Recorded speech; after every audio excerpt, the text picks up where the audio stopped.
अभी अभी इरविन अस्पताल में रवि राणा से मुलाकात करके आए हैं पूर्व मंत्री महाराष्ट्र शासन के यशवंतराव शेरेकर जी। उनसे बात करते हैं इस वक्त उन्होंने क्या राणा जी से बात की और क्या लगता है उनको कि इस पूरी तरीके से जिस तरीके से उन पर दबाव बनाया जा रहा है इस आंदोलन किस ओर मोड़ लेगा। ये जो जेल में थे तब मैं हमारे मित्र कोहड़े और 2-3 लोगों के साथ में उनको मिलने की हमने जेल के अंदर कोशिश की है। उस समय में सुप्रीटेंडेंट वहाँ पर नहीं थे और सुप्रीटेंडेंट साहब से हमने फ़ोन के ऊपर बातचीत की और उसके बाद अपने आयुक्त ठाकुर साहब इनसे उस दिन मुलाकात की और उनको रानी जी के तबीयत के बारे में और जो लोगों की जो भावना है कपास के मूल्य के बारे में उसके बारे में उनसे बातचीत की। अभी राणा जी से अभी मैं मिल के आया, उनको बताया कि आज के पेपर के ऊपर से ऐसा दिखता है कि मुख्यमंत्री पंतप्रधान जी को कपास के बारे में मिलने वाले थे। मगर पेपर के ऊपर से ऐसा दिखता है कि उनकी जो मुलाकात जो है वो मुलाकात इतने में होने की वहाँ पर शक्यता दिखती नहीं। शायद वो आगे भी बढ़ सकती है, उनका दिल्ली जाना और उसके ऊपर सीएम से बातचीत करना। इसलिए उनको मैंने कहा कि मैं खुद इस विचारधारा का हूँ कि कपास को 6,000 रुपये भाव मिलना चाहिए और आप उपोषण को बैठे और सब लोगों की भावना आपके साथ में है। मगर आज के पेपर के ऊपर से ऐसा दिख रहा है कि वो जो मुलाकात होने वाली थी सीएम की वो इतने 2-3 दिन में होने की संभावना वहाँ दिख नहीं रही।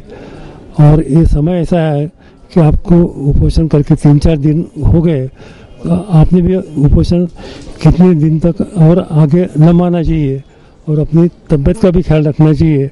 मैं खुद इसके बाद में सिविल सर्जन को मिलने वाला हूँ, उनसे भी बातचीत करने वाला हूँ और मैंने मेरे तरफ से उनको निवेदन किया कि आपसे मुख्यमंत्री की बातचीत हो गई है, मुख्यमंत्री जी ने जो आपको आश्वासन दिया उसके मुताबिक आप अपना उपोषण छोड़िए। और उसके बाद में जाजुदिया से भी मैंने अभी मुलाकात लिया, उनके बड़े भाई जो थे उनसे भी मैंने बातचीत किया। उनको भी कहा कि अभी ये समय ऐसा आ गया है कि जो डिसीजन महाराष्ट्र गवर्नमेंट ने लेना चाहिए था उसको और कुछ दिन लग सकते हैं और अपना भी जो उपोषण है अपने कितना और दिन चलना चाहिए वो अभी समय आ गया है कि उसके बारे में अपन सोचना चाहिए। आपको क्या लगता है कि क्या सरकार झुकेगी? अभी प्रधानमंत्री तो बाहर मलेशिया इंडोनेशिया के दौरे पर हैं और इस वक्त अभी सीएम को डिसीजन लेने के मूड में नहीं दिख रहे, तो ऐसे हालात में और ये आंदोलन कितने दिन चल सकता है आपको लगता है? आंदोलन तो जब तक नहीं होता उसको जो कीमत जो है वो गए साल की इतने नहीं मिलती, इसलिए बाकी की भी पार्टी की तरफ से वो उपोषण और बाकी की तरफ से भी जो आंदोलन जो है वो चल रहा है।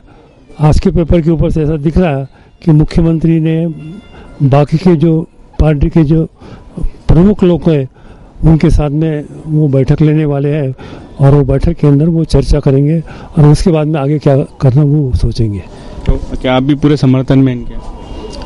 समर्थन मैंने जाहिर सभा में भाषण दिया यहाँ पर उस दिन, उनका जो मंडप था ना मंडप के सामने मैं भाषण दिया कि मैं वैयक्तिक नहीं बल्कि कांग्रेस पार्टी के जो अध्यक्ष जो है माणिकराव ठाकरे वो भी मुख्यमंत्री जी मिले और उन्होंने भी कहा कि वह कपास को कम से कम 6,000 रुपये भाव देना चाहिए।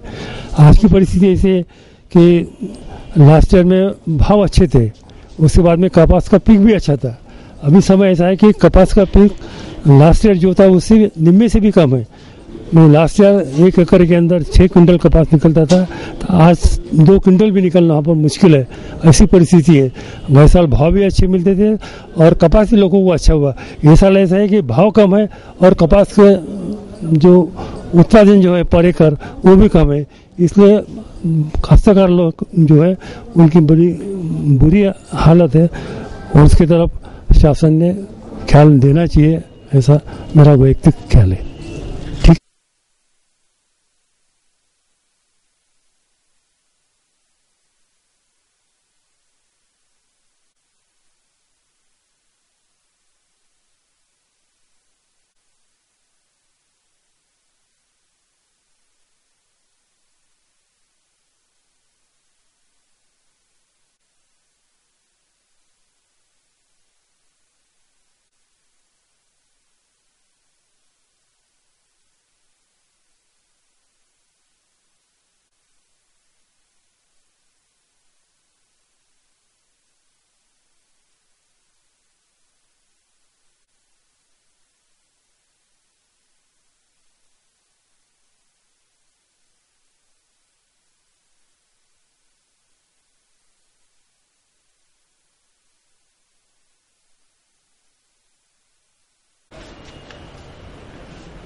काय बोलतो आम्ही शांततेच्या मार्गाने करून राहिलो म्हणून येतो म्हटलं तुम्ही मंडप काढून टाका का आमचे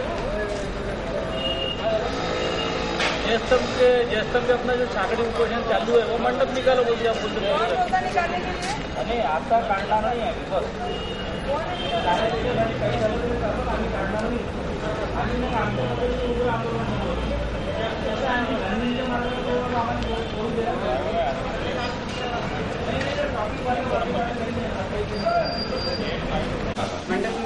मंडप करा असं कसं काय आम्ही गांधी मार्गाने करून आलो याचा मतलब होतं आहे ध्येयस्तंभ नाही ते काढावं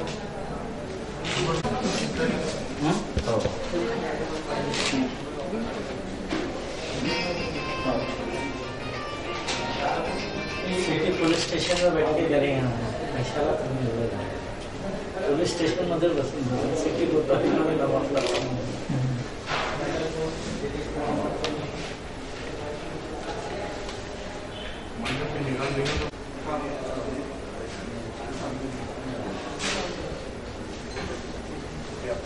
आंदोलन को ताकत है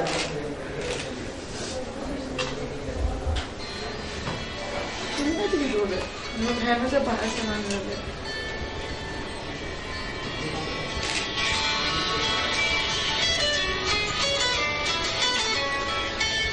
अपने को तो अभी ताकत रखना है, अभी इधर नहीं करना, तो अभी कई मुसीबत आएंगे। कल ही हमने बोला सभी को हम गांधीगिरी सीटों में चलने दो, कोई लगना नहीं वही बोल रहा तेरी हिम्मत है ना यार, पीछे सब फिक्र मत कर। कृषि प्रधान दो देश है, कृषि के लिए कर रहे फिक्र नहीं करना, कुछ नहीं, ये तो आएंगे, ये तो आंदोलन में सब चीज आने वाली है, अपने आंदोलन में हर चीज आने वाली है। हाँ, ये तो पहले ही मालूम था ना, सब होना ही है, ये सब चीजें होना ही है, इंटरनेशनल मीडिया में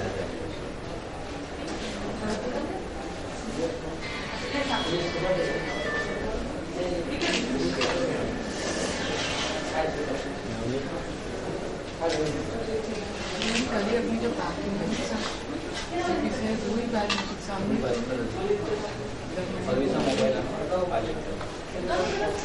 होती है, हम लोग सब गेट आराम से बैठे जबरदस्ती मेरे को सरकार के दबाव में पुलिसों ने हॉस्पिटल में भर्ती किया और मेरी मांगे जब तक पूरी होती नहीं तब तक मेरा ऑपरेशन चालू रहेगा।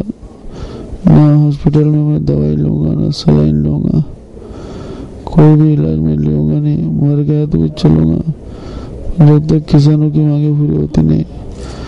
कपास को भाव मिलता नहीं, सोयाबीन को भाव मिलता नहीं, तब तक मैं मेरी ऑपरेशन में पीछे लूँगा नहीं। सरकार से विनती है कि इधर के किसानों को बचाओ और इधर के किसानों को न्याय दो, ये सरकार से विनती है। कृषि मंत्री शरद पवार से विनती है कि कृषि मंत्री ने भी ध्यान दे के शरद पवार ने इधर किसानों को न्याय देना चाहिए। तो मैं मर गया तो भी चलेगा, मैं पीछे लूंगा नहीं।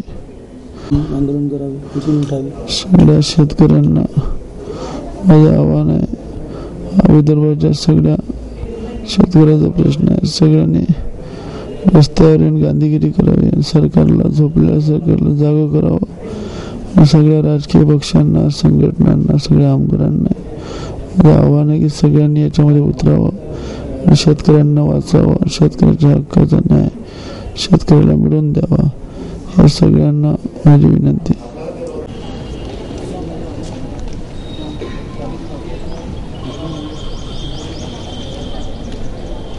हो दिखण्यासारखं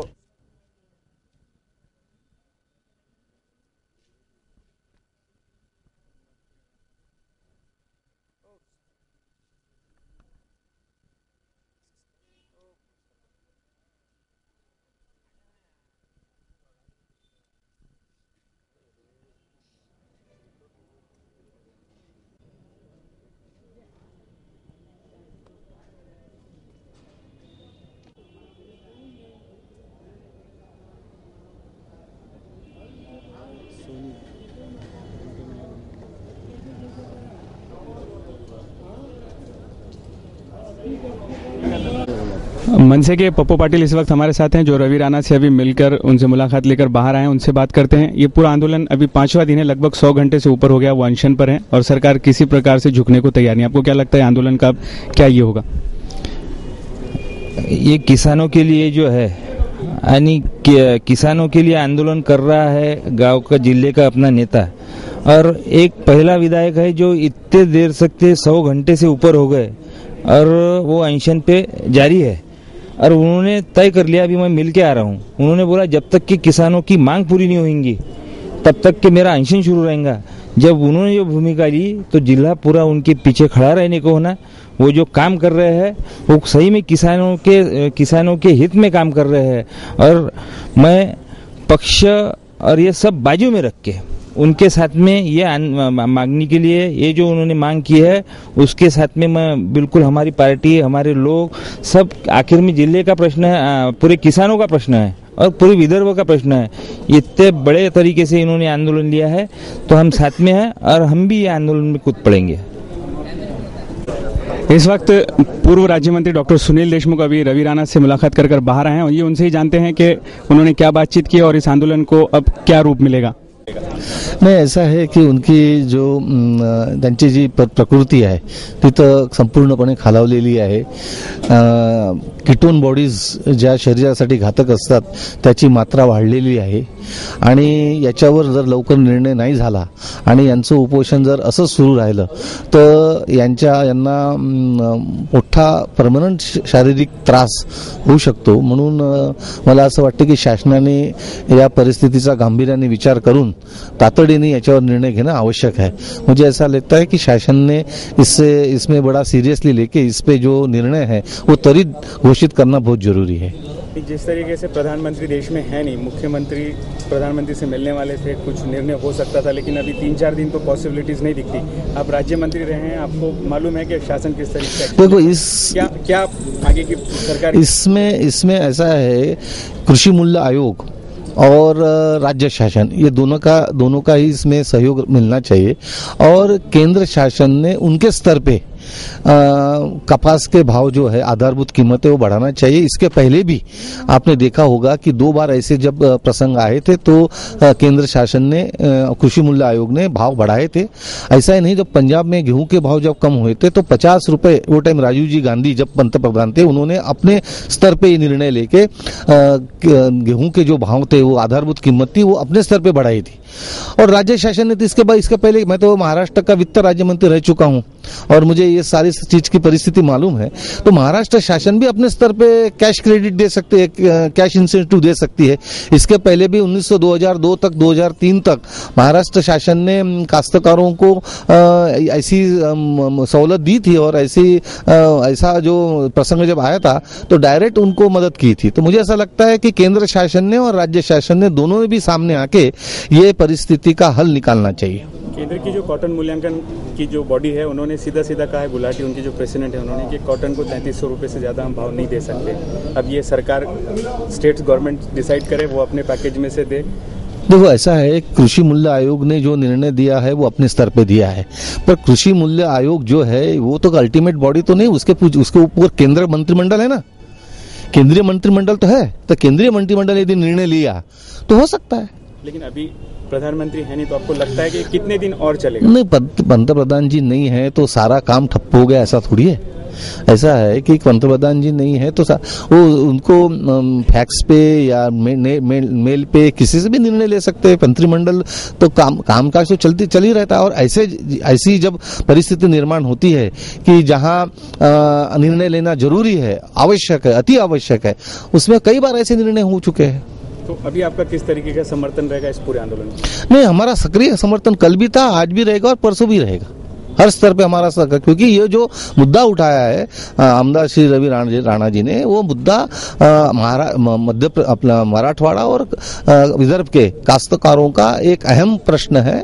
उनके कपास को उचित भाव मिलना ये एक आज जरूरी है और उसके लिए उन्होंने मुद्दा उपस्थित किया है। हम उनका अभिनंदन भी करते हैं, उनको सक्रिय पाठिंबा भी व्यक्त करते हैं। जैसे राजू शेट्टी ने मराठवाड़ा में करने के लिए किया था आंदोलन, उसको सक्सेस भी मिला, लेकिन विदर्भ के किसान इसमें सक्रियता से नहीं दिखाई दे रहे हैं। इस पे आपको क्या लगता है कि विदर्भ के किसानों को आप क्या कहेंगे? नहीं, ऐसा है कि इसके पहले भी विदर्भ के किसान सक्रिय रहते थे, पर उन्होंने जब देखा कि सक्रिय होने के बाद भी प्रश्न कभी कभी नहीं छूटते, तो थोड़ी उनमें ये जो बोलते हैं कि थोड़ा सा ये आ गई थी। तो मुझे लगता है कि आने वाले समय में जब काश्तकारों को लग रहा है, किसानों को लगेगा कि अपने लिए कोई आदमी सामने आ रहा है, तो उसके पीछे वो जरूर खड़े रहेंगे। अभी जिस तरीके से 5 दिन से जेल में थे, 4 दिन से, और उनके कार्यकर्ता भी थे, वहाँ पे जेल प्रशासन की ओर से इन्हें गंदा पानी दिया गया, इसकी वजह से इनकी तबीयत ज्यादा खराब हुई, बल्कि अनशन की वजह से, ऐसा हमें खबर मिली है। इसके बारे में मुझे कुछ पता नहीं। ऐसा है कि आप पहली बार ये प्रश्न मुझे पूछ रहे और इसकी मुझे मालूमात नहीं कि पानी कौन सा दिया गया, इसलिए मेरा उस पर टिप्पणी करना उचित नहीं होगा। जिस तरीके से 5वां दिन आज का जारी है, लगभग 100 घंटे से ज्यादा हो चुके हैं, अनशन जारी है, और रवि राणा जी की जो हालत है, उनकी इस हालत के बाद पूरा नेतृत्व संभाल रही है इस आंदोलन का नवनीत जी राणा इस वक्त मिलकर बाहर आई हैं। 5वां दिन है, 100 घंटे से ऊपर हो चुके हैं। अब क्या भूमिका रहेगी और उनकी हालत कैसी है और इनकी अब क्या आगे की रणनीति रहेगी, इस पे बात करते हैं नवनीत जी राणा से। कंडीशन है जो हिसाब से जब उनको जेल से लाया गया तब 46 था उनका शुगर और अभी 40 पे आ गया है।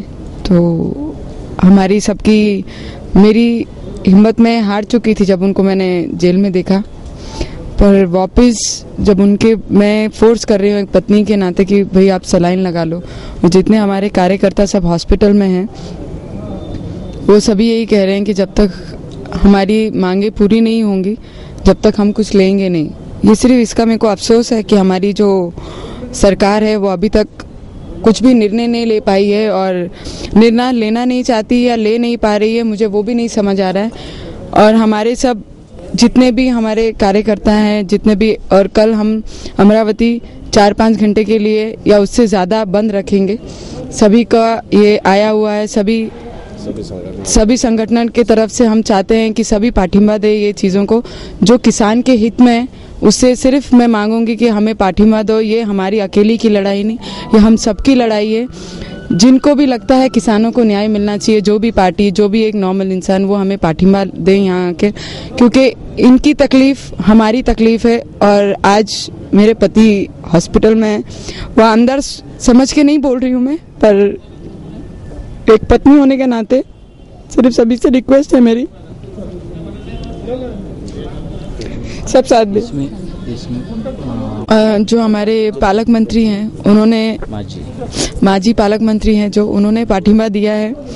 अभी सुनील देशमुख भैया आए हैं, उनका पाठिंबा तो हमारे साथ ही है। और काफ़ी जनों से बात हो रही है, सरकार के लोगों से, पर सिर्फ बातें हो रही हैं, कुछ निर्णय नहीं लिया जा रहा है किसी की तरफ से। सिर्फ ये बोलूँगी मैं, शरद पवार एग्रीकल्चर मिनिस्टर होके सेंट्रल के, अगर वो अपने विदर्भ के बारे में सोच नहीं सकते तो उन्हें वो पद पर रहने का कोई वो नहीं, हक नहीं है। उन्हें अपने लोगों के बारे में, अपने विदर्भ के कामदार होने के नाते उनके विदर्भ में क्या हो रहा है, किस चीज़ के बारे में लड़ाई की जा रही है। 2001 से वही कापूस के भाव चल रहे हैं और मैं मानती हूँ 2001 से सोने के भाव 15 से 20 हज़ार रुपये बढ़ गए और जो किसान मेहनत करते हैं उनके हित में आज तक कोई भी बढ़ोतरी नहीं की गई है किसी ने भी। तो उनके बारे में सोचिए। मैं सिर्फ सब किसान भाइयों से, माताओं से ये दरख्वास्त करूँगी, ये हमारी लड़ाई है, आप लोग सभी आए बाहर निकलें और साथ दीजिए। मेरा पति आप लोग का बेटा है तो इनका साथ दीजिए। ये आमदार होके नहीं, एक युवा हमारे विदर्भ का, वो इतना आगे काम कर रहा है जो 50 सालों में किसी ने भी नहीं किया, वो आप लोग के हित में लड़ रहा है, तो आप लोग साथ दीजिए। मीडिया ने बहुत साथ दिया है हमें, बस यही चाहूंगी कि मीडिया जिस तरीके से ये आंदोलन को घर घर पहुंचा रही है, बस उनका ऐसे ही साथ रहे हमारे साथ। यह आंदोलन को, हमें, हमारे किसानों को न्याय मिलना चाहिए। ये हमारा आंदोलन नहीं, हमारा सबका आंदोलन है। धन्यवाद। किसानों के लिए छेड़ा हुआ आंदोलन है, लेकिन किसान इससे दूर नजर आ रहे हैं, इसका क्या कारण है? किसान दूर नहीं है, अभी कपास की फसल खेतों में है, घर में आने की है, लेकिन जो भावना है अभी वो बनने की है पूरी तरह से। किसानों तक पूरी तरह से मैसेज जाना बाकी है अभी, लेकिन जो मुद्दा उन्होंने उठाया है वो बिल्कुल सही मुद्दा है। लेकिन ये दुर्भाग्य है कि प्रशासन ने अभी तक कोई बड़े पैमाने पे इस पर कोई दखल नहीं ली है। रात को मैंने राजू शेट्टी जी से इस बारे में बात की है। राजू शेट्टी जी ने राणा जी से भी बात की है रात को, और मुख्यमंत्री से भी उनकी बात हुई है। इसमें से आज शाम तक के शायद कुछ हल निकल जाएगा। अगर क्लियरली कपास के दाम के बारे में या कीमत के बारे में भी अगर हल नहीं निकला तो भी 27 तारीख को बुल्ढाना में राजू शेट्टी जी के अध्यक्षता में एक कपास परिषद का आयोजन वहां पे हुआ है। वहां पे पूरी तरह से इस बारे में विचार विमर्श होगा और आगे की लड़ाई राणा जी को साथ लेके हम सब साथ मिलकर आगे की लड़ाई लड़ेंगे, ये निश्चित है। लेकिन 27 तारीख को अभी काफी समय है, ये अनशन पर है, लगभग 100 घंटे से ज्यादा हो गया, इनकी जो हालत नाजुक है, तो आपको लगता है कि ये अनशन तोड़ देंगे और आपके साथ आएंगे, या ऐसी अनशन करते हुए आपके साथ आएंगे? नहीं, क्या बात है कि लड़ाई तो चलती रहेगी, लेकिन इन सब बातों से भी सबसे कीमती है वो जान है इंसान की। और अगर ऐसी स्थिति में अगर उनकी जान पर अगर कोई बात बुरी तरह से अगर अफेक्ट करती है, उनके तबीयत के ऊपर अगर कहीं अफेक्ट करती है, तो भावनाओं में जाकर हम इसे ज़्यादा खींचना नहीं चाहेंगे। हम तो उसे भावनाओं से परे होके उस बात को हम कोई हल निकालेंगे। रही बात कपास की कीमत की, तो आगे की लड़ाई में तो मुद्दा हल होने वाला है। अभी जिस तरीके की उनकी हालत है, इसको लेके आपका संगठन या आपके किसान और आप इसके अंदर खुल के सामने आएंगे? बिल्कुल उतरेंगे? बिल्कुल जरूर उतरेंगे। अगर स्थिति अगर बनती है इस प्रकार की तो हम बनते हैं, लेकिन इसके लिए ये लड़ाई खड़ी करने के लिए कुछ वक्त चाहिए, जो अभी फिलहाल हमारे हाथ में नहीं है। किसानों तक पहुंचना, उनको खड़ा करना और रास्ते पे ले आना, ये सब इसके लिए वक्त चाहिए। ये वक्त अभी है नहीं। तो राणा जी की तबीयत को देखते हुए और राजू शेट्टी जी से बात करते हुए, मुख्यमंत्री जी से बात करते हुए, इसमें से कोई अच्छा सा अच्छा हल हम निकालेंगे। लेकिन राणा जी ने एक बहुत अच्छा काम किया है कि उन्होंने कपास का जो मुद्दा है वो विदर्भ के अंदर आज उन्होंने बड़ी ताकत से उठाया है, और हर किसान की जुबान पे, प्रशासन की भी जुबान पे ये बात आई है। इसका बड़ा यश है, ऐसा हम मानते हैं। मी गेल्या काही वर्षापासून माझ्याकडे 6 एकर शेती आहे। त्या 6 एकरामध्ये मी फिरत असतो। मला लागवड कम से कम 80 ते 90 हजार रुपये लागतात। आज कास्तकाराला भाव भेटून नाही राहिला। हे काय करून आले? शासन बसलेलं आहे का रिकामं? अरे भ्रष्टाचार बंद करा। हा भ्रष्टाचार कपर्यंत चालणार आहे? राजे 2000 भाव देऊन राहिले कास्तकाराला। मला पेराला कम से कम नाही काय तर एका पोताला कम से कम मला 20 ते 1700 रुपये खर्च लागते। काय तुम्ही काय करून आले? या आंदोलनाला भाव भेटलाच पाहिजे, हे माझी विनंती आहे। काय कास्तकाराचे काय येले होऊन राहिले? कापसाला भाव नाही देऊन राहिले, 3000 बाहेर देशात कापूस नियोजन ऐकून राहिले, त्याचा भाव भेटलाच पाहिजे आम्हाला। हे माझं आंदोलन चालू राहील आणि याच्यासाठी मी आंदोलन करण्यास तयार आहो। याच्यावर विरोध राहण्यासाठी मी कधी झगडणार पुढे राहील आणि माझे हे संघर्ष आहे। याचबद्दल मी म्हणत आहे की रवी भाऊने जे चांगलं केलं सहकार्य, हे त्यांना मी सौभाग्य, आणि जे काँग्रेस देशमुख साहेब आले होते त्यांचे मी आभारी आहो, सगळे पार्टीतर्फे आभारी आहो, आणि हे आभारी करणार माझं कर्तव्य आहे। बस गव्हर्नमेंटचं शासन जे आहे एकदम चुकीचं आहे। सोन्याचे भाव वेळोवेळी वाढतात, पेट्रोलचे भाव वेळोवेळी वाढतात, डिझेलचे भाव वेळोवेळी वाढतात। रवी भाऊ राणाने जी अपेक्षा ठेवली शेतकऱ्याच्या बद्दल, काही वाईट तर नाहीच ठेवली गव्हर्नमेंटच्या समोर। शेतकऱ्याला त्यांचा हक्क द्यायलाच पाहिजे। रवी भाऊचं काही जमीन नाही, रवी भाऊ स्वतःसाठी काही करून नाही राहिले, हे जनतेसाठी करून राहिले, शेतकऱ्यासाठी करून राहिले। मग हे गव्हर्नमेंट झोपलेली आहे का? 6 महिन्यातून 3 वेळा डिझेलचे भाव वाढवतात, पेट्रोलचे भाव वाढवतात, त्याच्या खिशात पैसा चालला, शेतकऱ्याचा खिसा खाली होऊन राहिला, त्याच्याबद्दल गव्हर्नमेंट काहीच विचार करत नाही। आणि इथं रवी भाऊ ॲक्शनमध्ये पडलेले आहे, तर हे गव्हर्नमेंटला दिसत नाही का? शरद पवार का झोपू नाही का तो? हां, असं माझं म्हणणं आहे। 2 शब्द बोलून माझं भाषण संपवतो। विधायक रवि राणा के लगातार किसानों के लिए चल रहे अनशन को आज 5वां दिन शुरू हो चुका है। 5वें दिन के लगभग 100 घंटे उनके अनशन को पूरे हो चुके हैं और सुबह से ही 5वें दिन के लगातार राजनीतिक पार्टियों के लोग और उनके कार्यकर्ता उनसे मिलने अस्पताल में पहुंच रहे थे। हमने भी रवि राणा से मुलाकात की और आपको बताया कि किस तरीके से रवि राणा की हालत है, और उन्होंने जिस तरीके का संदेश अपनी इस परिस्थितियों में दिया है किसानों से कि वो किस तरीके से इस आंदोलन में उतरें और उनका समर्थन करें, और वो जब तक के कोई इलाज या किसी प्रकार की कोई दवाई नहीं लेंगे जब तक कि उनकी मांगे पूरी नहीं हो जाती। आज सुबह विधायक रवि राणा से मिलने नवनीत राणा के साथ साथ लप्पी सेठ जाजूदिया, सुनील राणा और पूर्व राज्य मंत्री डॉक्टर सुनील देशमुख, मनसे के पप्पू पाटिल और कई ऐसे राजनीतिक लोग यहाँ पे पहुंचे थे जिन्होंने उनसे मुलाकात की और आगे की रणनीति तैयार की। और आज लगभग ये लग रहा है कि कई संगठनाएं और कई किसान, अभी हमने किसान संगठन के अध्यक्ष से भी बात की, उन्होंने भी बताया कि किसान इसमें शामिल हैं, लेकिन अभी फसलें खेतों में हैं और किसान अपनी फसलों को घरों में लाने के लिए खेतों में जुटा है, इसलिए वो इस आंदोलन से थोड़ा दूर है। लेकिन अगर तीव्रता इस आंदोलन की बढ़ेगी तो किसान भी इस आंदोलन में पूरी तरीके से सहभागी होगा और इस आंदोलन को पूरी तरीके से सक्रियता दी जाएगी और जब तक इसके अंदर सफलता नहीं मिलती ये आंदोलन ऐसे ही जारी रहेगा।